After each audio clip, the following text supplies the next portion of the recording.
Generalmente esto es un curso de posgrado y aquí vamos a darlo como un curso introductorio, quiero que sea conscientes de ello, pero depende un poco de qué es, porque tratamos de hacer un ejercicio de enseñanza-aprendizaje permanente para que realmente, más allá de que sea un curso muy básico, como dice ahí, una conceptualización básica, cómo se ve repartido, sobre todo los trabajos prácticos y demás, ¿sí? Relacionados con la realidad, sobre todo. Bueno, dicho eso, más allá de que sea un tema muy básico, adelante para ti. La gestión del riesgo y la reducción de desastres, obviamente, como toda ciencia, como todo conocimiento, tuvo una evolución en el tiempo. Hay una pregunta que dice, no me recuerdo ahora, ¿quién maneja bien OBS? ¿Conocen la plataforma? ¿No?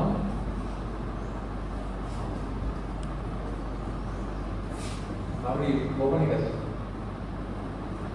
Puedes manejar desde la próxima clase. Es una plataforma que nos permite grabar y nos traduce directamente, o sea, puede convertir en corto. Entonces, ustedes podrían tener una clase, porque finalmente esto es un apoyo que yo construyo para cada clase. Entonces, el contenido generalmente es mucho más de lo que dice la manera cognitiva, que es un apoyo de memoria. ¿Se entiende? Entonces, sí, podemos hablar para todo, si es que te interesa. La idea es grabar y después ustedes tengan una de grabación, en un formato Word.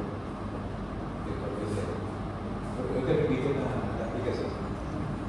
Vale. Ya que se ofreció abrir, podemos hacerlo. O si alguien maneja, me avisan. Ok, volvemos a la evolución. Y un poco, esta es la síntesis, ¿verdad?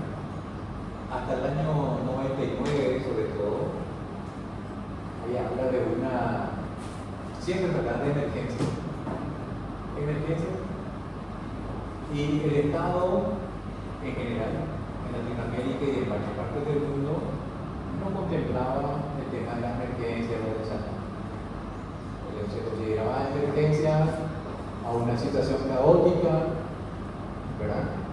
Que podía ser un gran accidente, un gran evento se llama, un incidente, una fuga de gas, un derramamiento de químicos, de productos químicos, etc. ¿Y quiénes actuaban? La defensa civil en Colombia, Perú, etc. Y en Paraguay, el Ministerio del Interior. Estamos en una situación todavía, usted dice 1990, el golpe de Estado fue en el 89, pero hasta esa época y hasta un poco después seguía manejando el Ministerio del Interior. ¿Y cuál era el ente rector? Yo voy a llamar así. Era la Secretaría, Comité de Emergencia Nacional. Comité de Emergencia Nacional y dependía del Ministerio del Interior también. ¿Sí? Se llamaba Orden Público, Ministerio. Y más allá de la policía, etc. Muy especializada. Yo tenemos una acotación para que tengan en cuenta, Lucas usa mucho las siglas, entonces cuando él menciona, vaya teniendo ya un glosario para que cuando vuelva a repetir, ustedes ya sepan de qué se está tratando, porque en varias clases se va a ir mencionando otra vez él, todavía tienen que saber a qué se va referenciando, ¿está bien? Y generalmente yo pido que alguien busque, ¿verdad? Es otra cosa. Y el que busca, después encuentra, ya sea en Gemini, ChatGPT, etc. Y lo debe compartir en el grupo. Por eso la gente que no tuvo tiene que consignar en la lista su número de celular, ¿verdad? Para armar un grupo que forme parte del grupo de gestión del riesgo de hoy en más. ¿Está? No hay para ningún tipo de control adicional. Esta es otra crítica que recibí, no de parte de ustedes precisamente, pero del grupo anterior. Muchas siglas, mucha información, no sé qué. Pero ¿saben por qué es eso? A nivel internacional le llaman familiarización, se llama homogeneización de conceptos, de teorías y metodologías de abordaje. Entonces, a nivel juvenil, de rescatistas y gente que está trabajando en gestión del riesgo, se maneja una cosa de protocolo, se llama a nivel internacional, y procedimiento a nivel nacional. ¿Sí? Entonces, y la sigla y qué sé yo, supongamos que estemos trabajando en un terremoto. Se dice, hay que salir del texto, se manejan 3 escalas. Bueno, mucha gente aquí lo va a explicar qué significa eso. Una escala macro sería el área. Al interior de esa escala macro hay sectores con una escala meso o intermedia. Estos son sectores.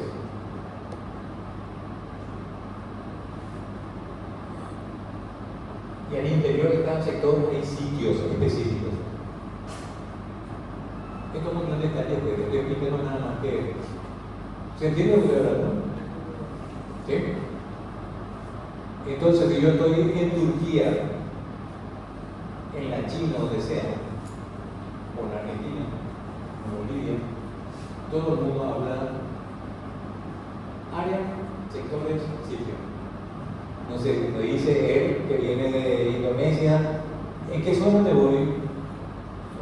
¿Qué te referís? ¿Zona? Ubicación, no sé. Y casi todos se manejan plataformas que pueden ser OpenStreetMap, QGIS. ¿Tienen conocimiento de esto? De estas plataformas. Ok. Todo se maneja como mapeo, ¿verdad? Y finalmente que te especializa, que te facilita el diálogo. El mapeo, ustedes van a trabajar en tal área, específicamente en tal sector y el sitio está. Se organiza. ¿Verdad? Por eso hay que homogeneizar los conceptos y las siglas. Y aquí todas las siglas están en inglés. Por más que a nivel de Naciones Unidas hay 3 niveles de idiomas oficiales. El inglés, el francés y el español. Pero el inglés es que se maneja en todo lado. ¿Ok? Listo. Entonces, en aquella época, hasta antes de los 90 se pensaba en todo lo que estoy diciendo, ¿verdad? Se rodaba se llama una alternativa, como dice ahí, que también le llaman respuesta. O sea, sucedió un evento, che, ¿y ahora qué hacemos? Es un gran incendio en el lugar, ¿qué hacemos? Hay que llamar completo, hay que hacer etc. Se llama, de hecho, por supuesto, están las organizaciones como humanitarias, tipo la Cruz Roja, ¿verdad? ¿Qué más? Plan internacional.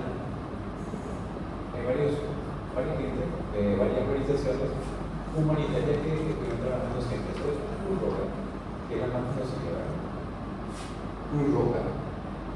Después de los años 90 se incorpora el tema, pero aquí hay una persona que involucra a la gente. Y ahí se reconoce a nivel internacional su sobre todo los encuentros generalmente en Japón. Japón, por toda su experiencia, por su expertise, por su tecnología, se incorpora a la gente. ¿Y qué significa la gente? La vulnerabilidad. ¿Qué tan vulnerable es la gente en esta afectación, en este incidente? ¿Qué tan expuesta estamos? ¿Sí? Se incorpora el concepto de la vulnerabilidad, o sea, el tema social. Y ahí dice el DNIRN,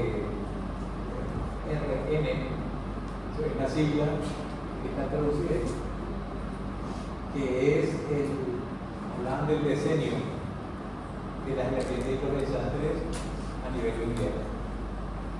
Y se hablaba de una estrategia en Yokohama, que justamente estamos en aquel entonces.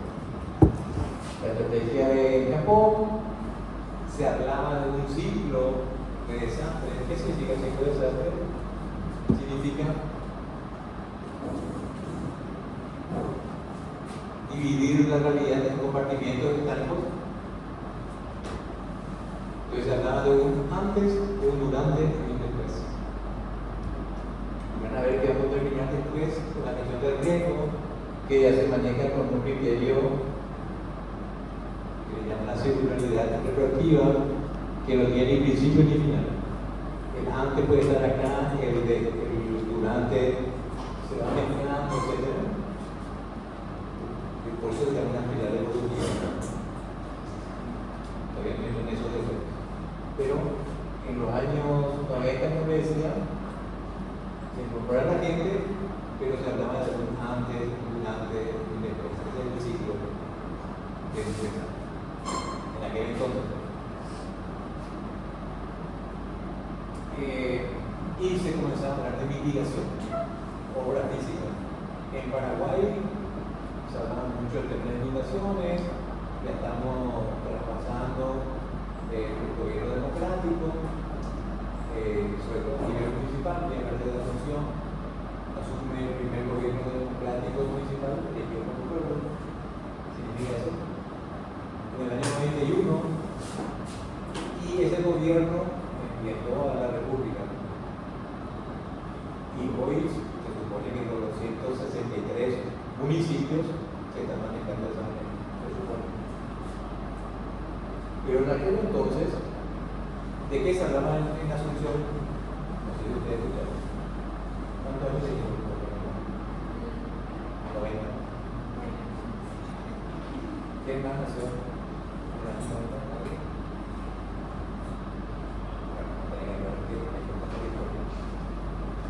Pero hay que entender la historia para poder entender el pasado, para entender el presente y tener una proyección al futuro. Se van a ser arquitectos, urbanistas. Y estoy hablando también de la vez anterior, entonces para que lo estamos curiosidad, etc. Sin embargo, la dimensión de la gestión del riesgo se está incorporando hoy en la planificación en el mundo. Por lo menos lo que está trabajando con estos criterios de manejo holístico, teoría que tiene simplemente. Okay. Entonces, ¿cómo subió el gobierno municipal de Asunción? Lo que le llamaban una defensa costera. La defensa costera es un punto que se llama en términos técnicos. Acá está el río. Construir una presa hidráulica significa, acá tiene lo que se llama un averno de equilibrio, entonces el agua no se metía al recinto. ¿Sí? ¿Cuál es el tema? Que como una cuestión sectorial ingenieril, lo que los urbanistas deben pensar en la globalidad, teniendo en cuenta la gente, el aspecto físico-espacial, el aspecto socioeconómico, la historia, aspectos legal administrativo, etcétera. Más si quieren considerar lo que dice Jean-Pierre, lo que dice Rueda, ¿cuántos principios tiene en el urbanismo posible?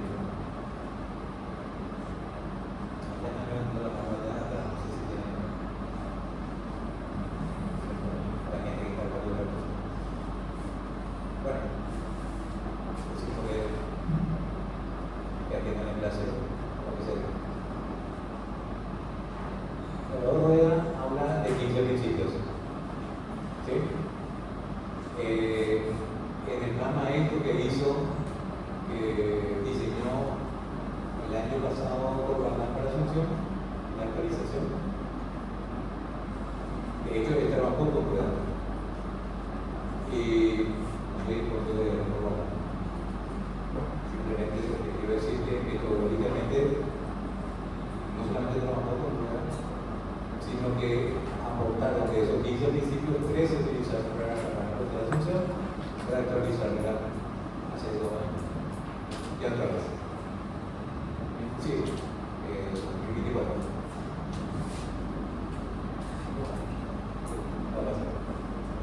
Ok. Entonces, el enfoque que se seguía dando todos esos años era totalmente sectorial. Entonces, esta presa hidráulica lo que hace es también que la masa freática sube.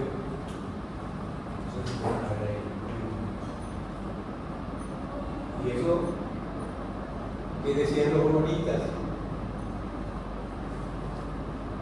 que lo que acá se quería es perpetuar la pobreza por un lado,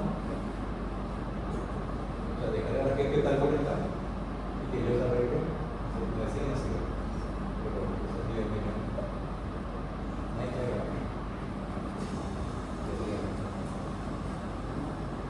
Pero, ¿saben qué significa esto?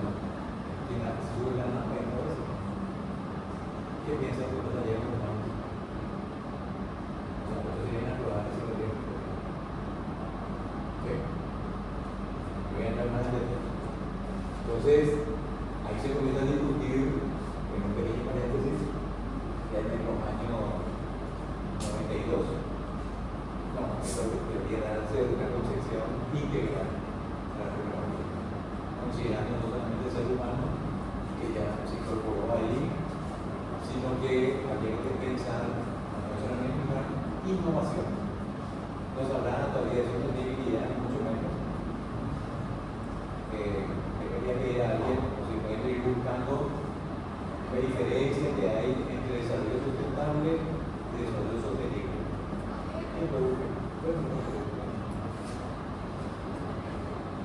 Pero puede ser en Google, que van a poner, sin ninguna diferencia. Diferencia entre desarrollo sostenible y desarrollo sustentable según las Naciones Unidas, y van a escribir esto al final.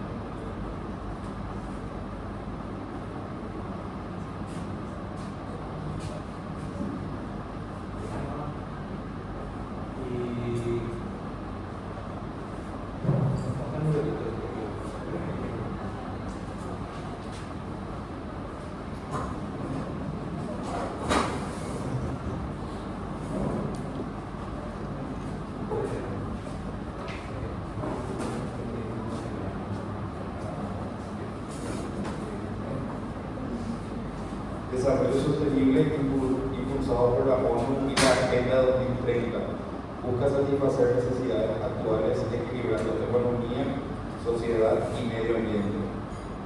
El sustentable se enfoca más en preservar los recursos naturales, aunque a menudo usado como sinónimos, el sostenible es más amplio e integral, abordando desarrollo económico, justicia social y protección ambiental.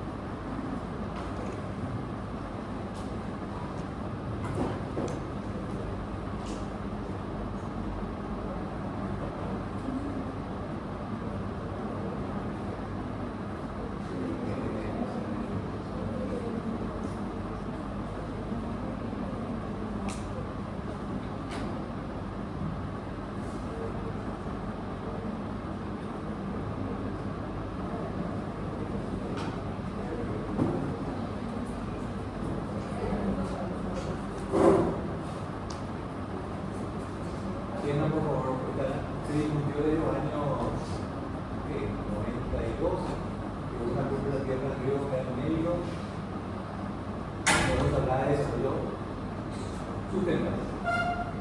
Y se comienza a discutir todo este tiempo, cuando usted está haciendo su tesis, lo que yo creo que van a tiene que tener un marco teórico, pero tiene que comprometerse con una teoría, con conceptos y enfoques metodológicos. Entonces te van a decir, supongamos que confían en lo que yo le digo, supuestamente que yo le digo no, acá hay una diferencia, no es correcto lo que usted está diciendo, que se resulta esto de los años 92. Un actor, Woodland, se llama la primera feminista noruega, que borró eso. Y eso cambió radicalmente y ahora me va a leer lo que dice Naciones Unidas hoy. Habla de la diferencia entre desarrollo sostenible y desarrollo sustentable.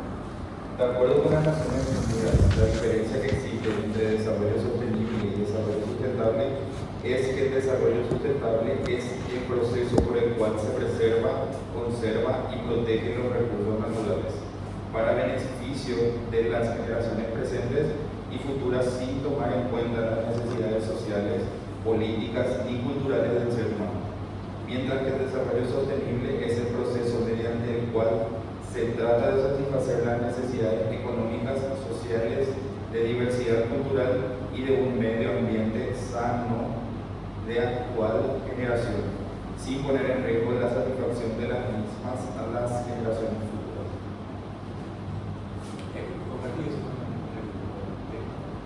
Escuchamos eso. Entonces, cuando estamos hablando de gestión del riesgo, a partir de mañana, cuando hablamos de desarrollo sostenible, vamos a incorporar la dimensión social, económica y también ambiental. Para muchos, lo ambiental significa todo lo que estamos diciendo, ¿verdad?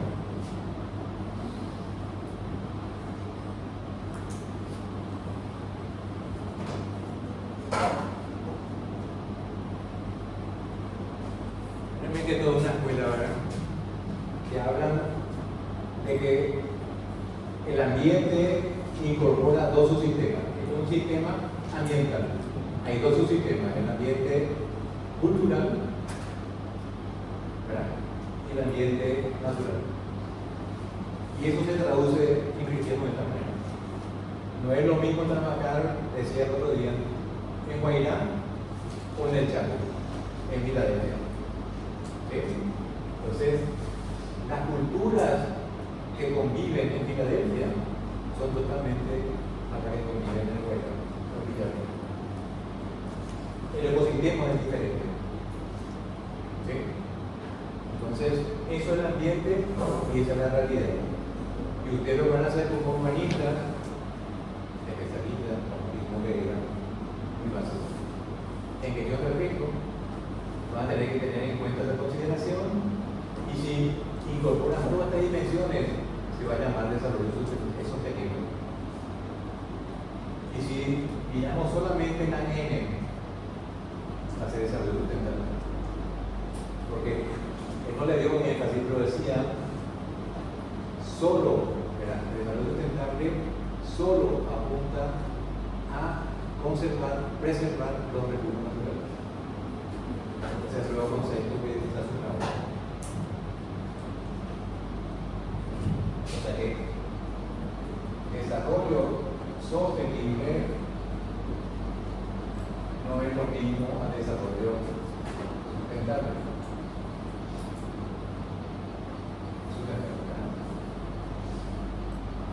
¿Entiendes? Entonces, cuando estamos hablando, como decía, de ahora en más, en estos términos, aquí se incorpora la dimensión económica, social, ambiental. Es más, cuando nosotros hablemos de eso, en breve, vamos a hablar del tema ambiental, vamos a decir conservación del patrimonio natural y cultural. Ambiental.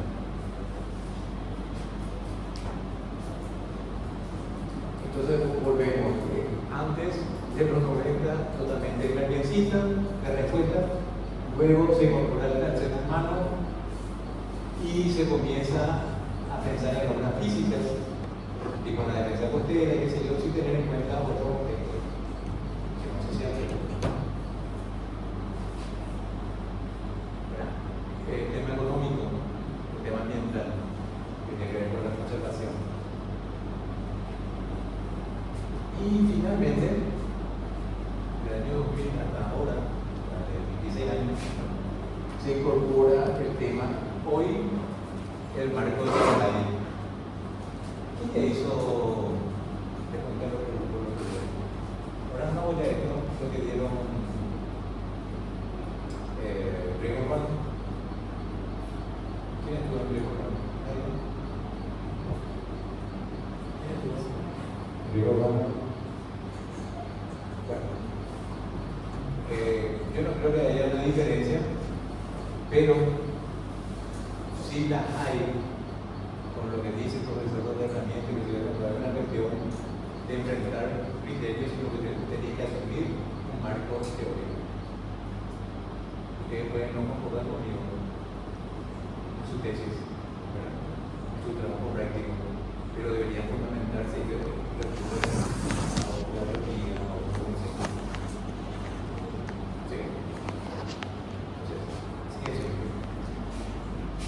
ahí se habla de otra vez, entra Japón, la conferencia de Kobe, sobre todo, puede entrar en Marco Sendai, concepto, ¿no? Marco Sendai. Marco de Sendai.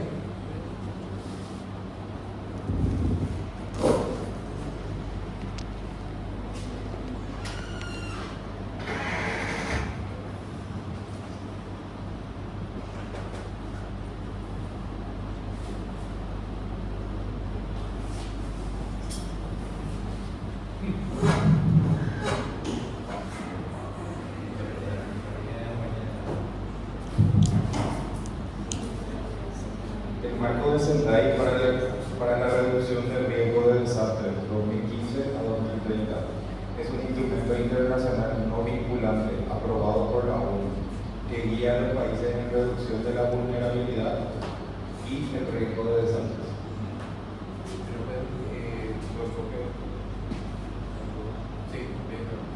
Su enfoque central es gestionar el riesgo en lugar de solo gestionar el desastre, buscando aumentar la resiliencia ante amenazas naturales, tecnológicas y biológicas.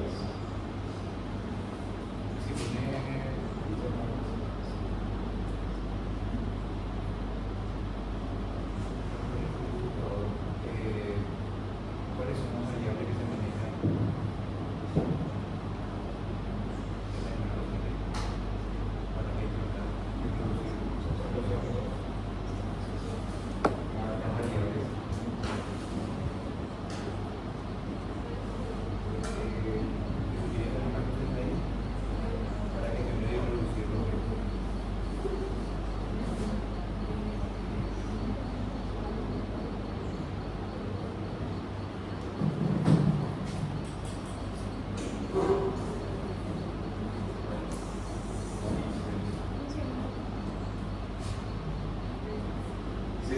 Las variables principales para la gestión del riesgo son la amenaza, la exposición, la vulnerabilidad y la capacidad.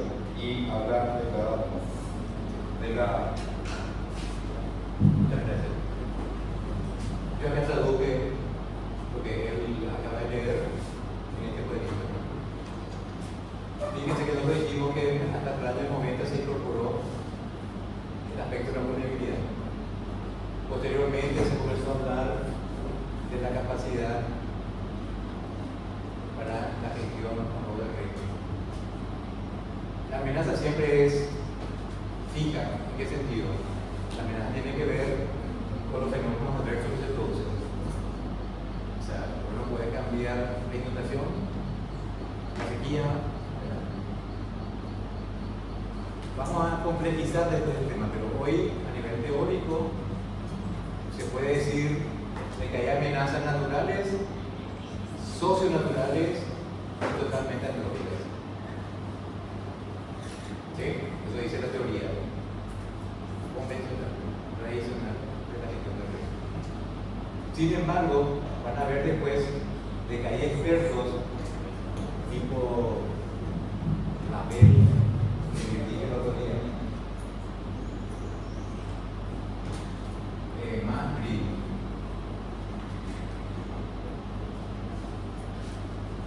Bridges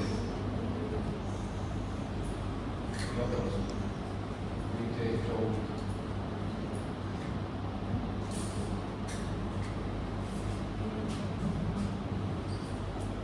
Algunos dicen que los desastres no son naturales. ¿Se imaginan qué significa eso? Donde hay un ser humano, circulará un desastre. Porque el ser humano contamina, es depredador, ¿verdad? Deforesta, ¿cómo se dice? Es egoísta, mezquino, produce desperdicio.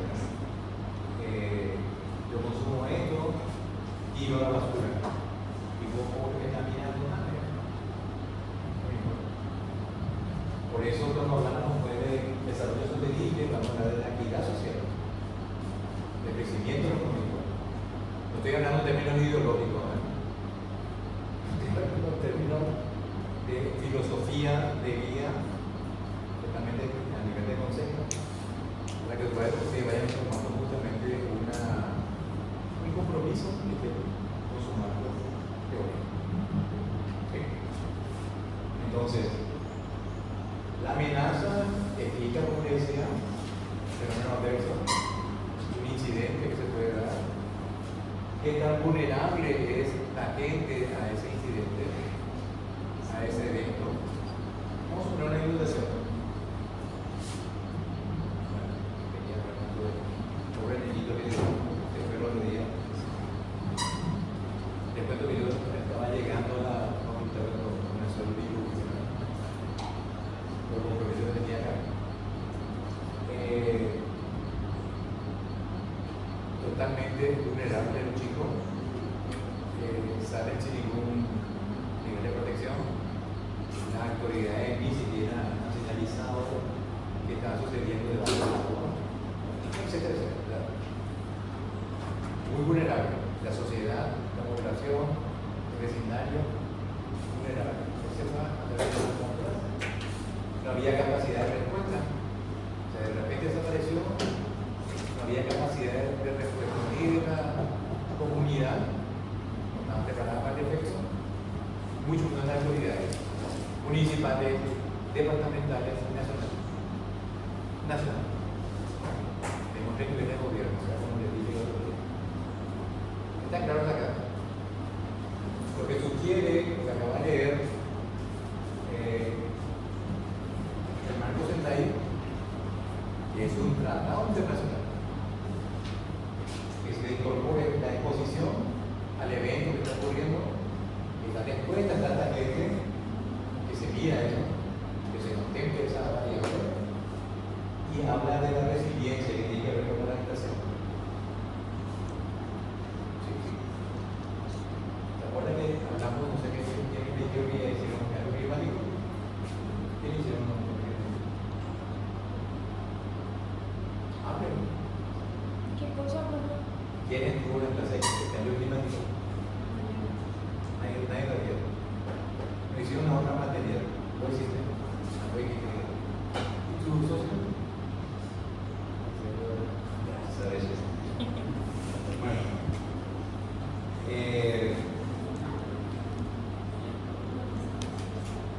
Habíamos dicho mitigación o permiso. Cuando se habla de cambio climático, se habla de dos temas de abordaje, ¿verdad? La mitigación, que es la reducción de gases de efecto invernadero, y la adaptación que tiene que ver con la resiliencia, justamente lo que pregona el Marco Sentai. ¿Por qué es tan importante esto? Ustedes que están haciendo su tesis, sea de la forma que sea, investigación, diseño, ¿por qué deberían contemplar estas dimensiones que estamos hablando? ¿Saben lo que es esto, verdad? ¿Conocen la pirámide de Kelsen? La relación de las leyes en nuestro país. Por arriba tenés la Constitución Nacional, después tenés los tratados internacionales, por debajo de los tratados internacionales están las leyes y la ordenanza en la base. Constitución Nacional, tratados internacionales, ley, ordenanza, ¿verdad? Pirámide de Kelsen. Sé que te subió, tenés tu teléfono. La pirámide de Kelsen, operación en Paraguay. Porque tenemos una, según Vélez Arfield, muy parecida a la Argentina. Pero bueno, es una pirámide de Kelsen. La operación de la en Paraguay. ¿Sí? Y después se puede compartir con tu compañero o si encontrar algo irregular en lo que dice. ¿Qué significa firmar un tratado internacional para un país democrático como nuestro? Que uno tiene que comprar ese compromiso. Entonces, se supone que Paraguay debería hacerlo. Y se supone que ustedes en la academia deberían tener la seriedad para que su marco normativo contemple todo esto que estoy diciendo yo. Sí, con mi propuesta, con mi investigación, se consideró todos los aspectos que se sugieren en un tratado internacional.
Encontró algo totalmente irregular. ¿Y saben qué decían? Por lo menos decían. ¿Cómo decían? La velocidad de los ingleses, tantas cosas. Tiene que tener mucho cuidado con el tema de las búsquedas también, ¿verdad? Hay mucho fake news. Escucha lo que digo. Si ustedes están trabajando en su investigación, lo más seguro es trabajar con un Google académico. Porque hasta un Google cualquiera, generalmente la gente entra y puede manipular. Son seguros también los chats GPT, Gemini y compañeros. Seguramente son más milenios, no sé cómo más que yo. Porque es bien enseñarme. Yo tengo milenios. No, realmente los centros tienen en sus años de ADN. Hoy manejan otras circunstancias.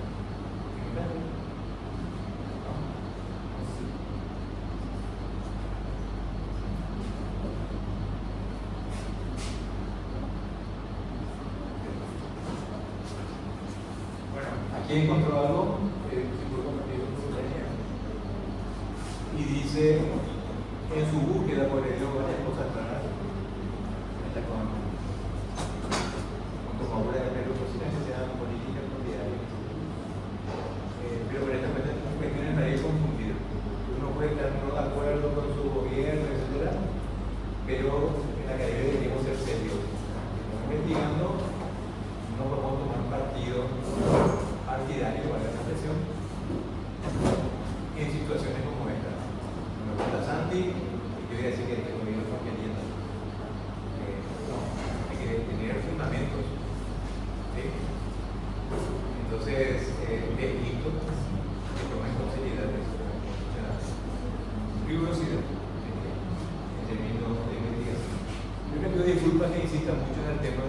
obligación, pero voy a seguir así. ¿Te molesta o no? Vaya relacionando con. Hay mucha ganas de seguir, por eso le dice. ¿Están de acuerdo o no? Que siga dando. ¿No? Pueden decir. Si no están de acuerdo. Después me van a decir al final. Entonces hubo una evolución. Finalmente, hoy, que ustedes no pueden imponer su conocimiento. Por más que sean los mejores alumnos, etcétera, se puede regresar. Y la suerte de hacer un proyecto de investigación nacional en tal lugar. ¿De dónde son? La Cuba. Tienen un acercamiento con el monseñor, acá nuestro amigo, y a Alberto le dice, che, vení, y se la quiero aceptar. Como dice, no, habla mi con él. A ese, otro está con Telo Vital. ¿Cómo estamos en el pero no habla una traducción literal, no significa que volver a imponer su conocimiento. Así me hace. ¿Escucharon cómo estamos hablando? Él, porque le dijo a un señor, ¿sabes qué? Vaya a hacer tal proyecto de tal lugar. De que eso es el rico. Sin embargo, lo que hemos hablado estos días, acá debe haber un diálogo entre el saber popular y el saber experto. Entonces, yo debería ir a hablar con la gente. Entonces, miren, ustedes tienen un problema, no hay que decirle, ustedes tienen tal problema y esta es la solución. De entrada, se le van a decir, ustedes tienen algún problema también. Lo más obvio que sea. Sí, tenemos tal. Listo, vamos a ir construyendo conocimiento público. Y eso implica que tiene que haber un diálogo entre lo que la gente no lo toma hasta descalificar o menospreciar. Pero hay muchas sabidurías que no pueden transmitir en un diálogo franco. No en una cuestión de un lado, informar no es lo mismo que comunicar. En comunicación hay interacción, hay emisor, receptor y viceversa. ¿Sí? Y yo le decía que íbamos de nave un educador popular que trabaja en la Asamblea de Río Caribe, decía que hay niveles y grados de participación, hablando de la palabra arte, no sé si era un canal de eso que hablar, pero pueden, digamos, lo que es la participación, alguien está en portugués, no lo entienden, ¿no? Escribe así.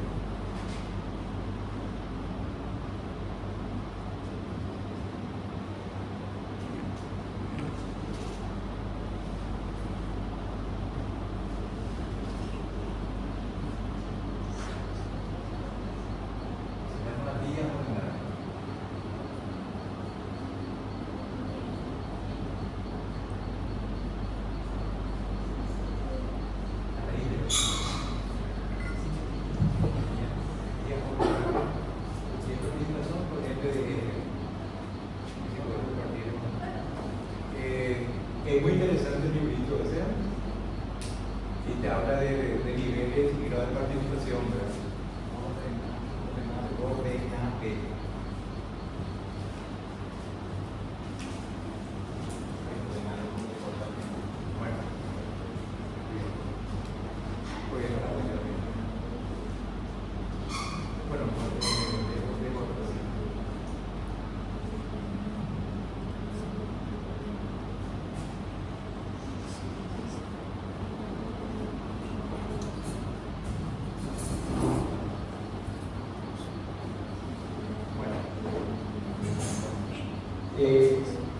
Lo que podemos decir que al final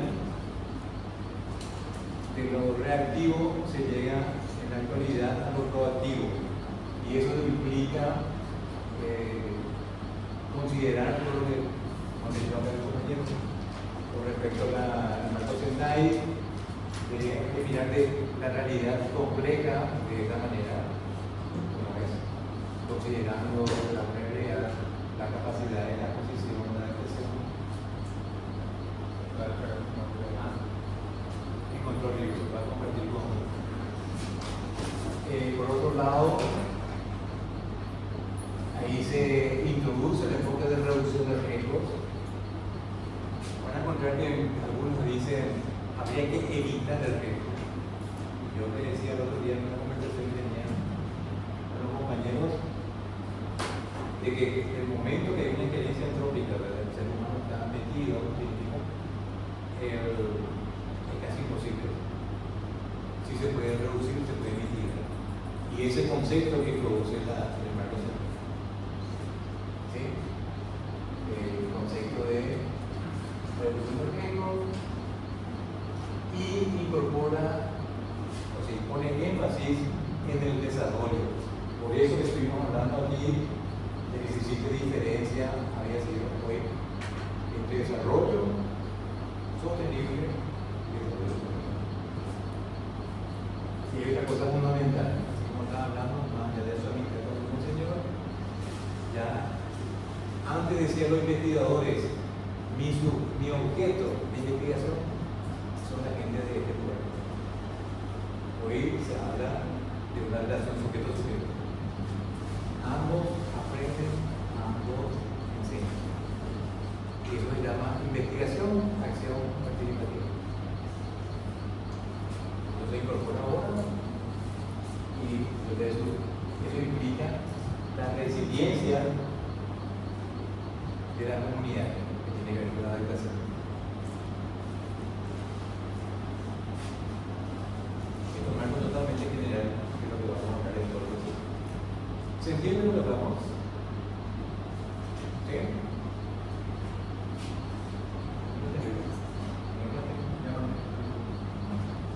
Ya tiene el libro de Oberta. Estoy buscando en español, porque aquí que más detalles. No, pero yo mucho tiempo allá, un talento que perdimos nosotros, pero que ganó para las Naciones Unidas, para la Naciones Unidas. Creo que era UNICEF. ¿Cuál era la siguiente?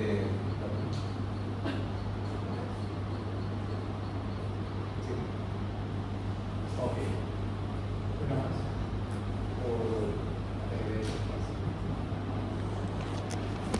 Entonces, ya tiene que poner el cuadrito de esto. Aquí tenemos que haber una interacción entre la cultura y la naturaleza. Realmente la realidad es así, interactiva, ¿verdad? Pero ahí por una cuestión gráfica discrimine, ¿verdad? Para decir que por un lado está el tema del ser, la identidad, ¿verdad? La sociedad en sí, la estructura, infraestructura, y por otro lado está la vida ecológica, la diversidad, el ecosistema, el bioma. ¿Sí? Pero debe haber un puente y sobre todo contemplar el diálogo. Y puedo volver atrás para no cargarle tanto. Yo quisiera hacer culminar con esto y continuar con ustedes. Hicimos el otro día 3 aspectos positivos y 3 aspectos por mejorar. Tiene que corregir lo que quiero. Porque no yo decido si no quieren, ahí va a estar. Me gustaría que se comentara qué aspectos me tratan hoy y qué aspectos hay que mejorar. Puede ser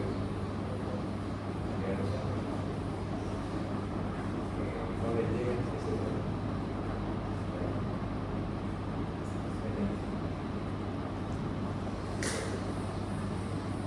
¿Alguien quiere hablar?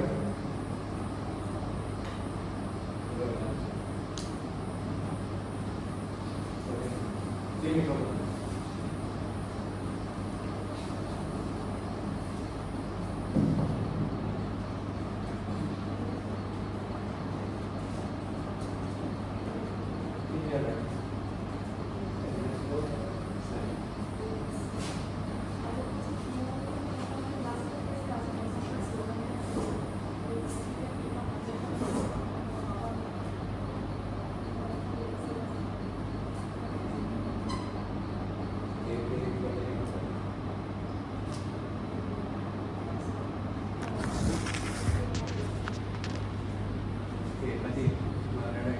Lo importante que dijo el tema de los modos mentales.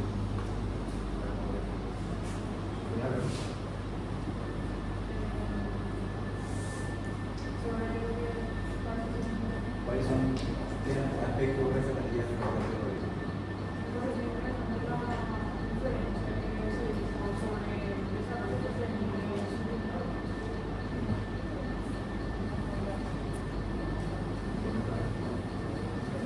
Mejorar. ¿Qué aspectos?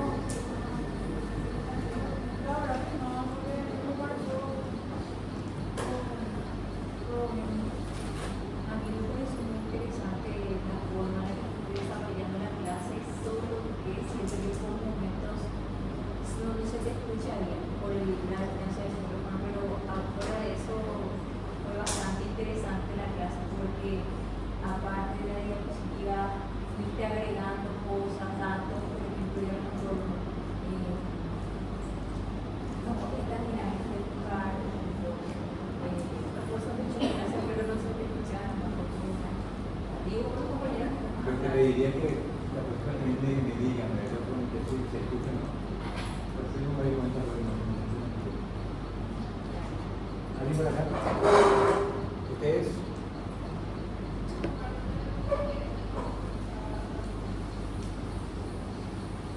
¿Lo escuchabas? Por el tema del audio también hay una conversación en la clase pasada. La clase pasada estaba un poquito denso el tema. Creo que al bajar el micrófono lo que sucedía es que no se me escuchaba. ¿Hay más? Ustedes.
Bueno, para los que no tuvieron la clase pasada, ya avisamos que cada clase, aparte de firmar la asistencia, para validar esa asistencia tienen que entregar un mapa mental de lo que se desarrolló en clase.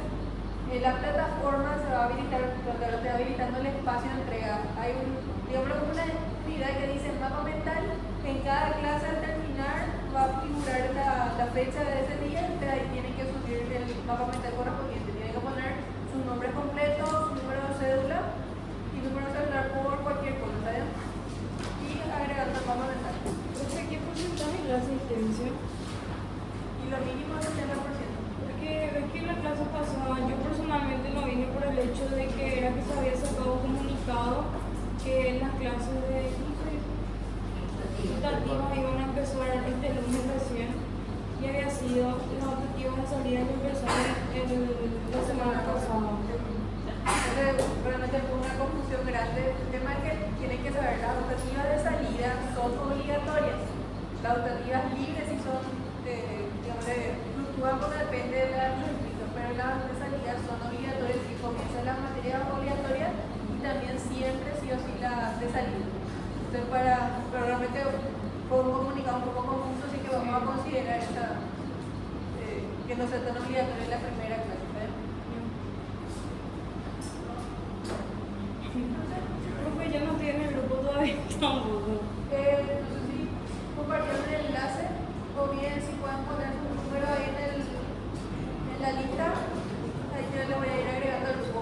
Ya se creó el grupo, ya lo que presentaron a través del enlace, si no, si es que falta y todavía no están, lo que le voy a pasar a pusieron su número ya les agregué y lo que pusieron ahora también ya les agregué. Entonces, si falta alguno, por favor me agrega ahí su número de la lista.